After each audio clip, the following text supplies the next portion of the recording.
Kim of California for 5 minutes. Thank you, Chairman Mix, and I would like to thank all of our witnesses for being with us and answering all of our questions.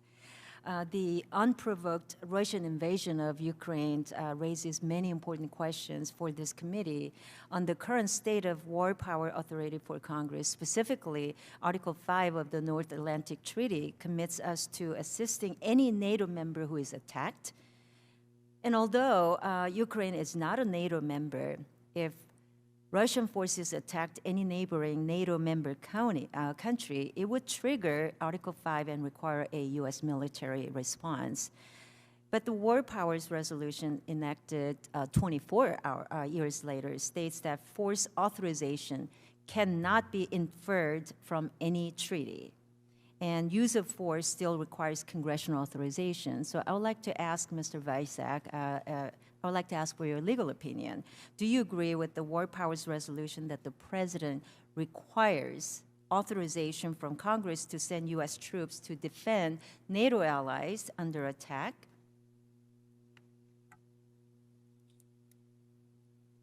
I should note that Article 11 of the North Atlantic Treaty provides that the provisions of the treaty shall be carried out in accordance with the allies' respective constitutional processes. So, yes, our laws and our Constitution would drive the decisions of the administration, whatever administration is. I know this question was asked before by previous colleagues too, but I'm not asking if congressional authorization is preferable. I'm just asking if it is required under law, and your legal opinion. Well, the legal opinion is it's factually dependent because under Article 2, as I think Ms. Krass and I earlier stated, under Article 2, to invoke it without congressional authorization, you need responding to it's in the national interest, important national interest, and then also that it does not rise to the level reasonably expected to rise to the level of war based on scope, duration, the nature, and that includes our action as well as the anticipated response. So in other words, would it be escalatory? If the assessment is it would be escalatory to war, then absolutely we would need to come to the Congress. Well, thank you. Let's move on. I know we have little time here, but I want to ask a question to Assistant Secretary Meyer. In your experience with associated force determinations and targeting decisions, does the 2001 AUMF have real limits and boundaries? And are you able to give us a general sense of how elaborate and serious the targeting decision process is? Congresswoman, answering not from a legal perspective, but from a policy perspective, yes, there are definitely limits to that, as the policy debates that I've been involved in over the years have always taken the legal parameters as a key component of those considerations. Thank you. You know, regarding the technological advances, such as cruise missiles and armed drones, they allow us to project substantial force without significant risk to our soldiers, and even without them entering enemy territory. So I want to ask Ms.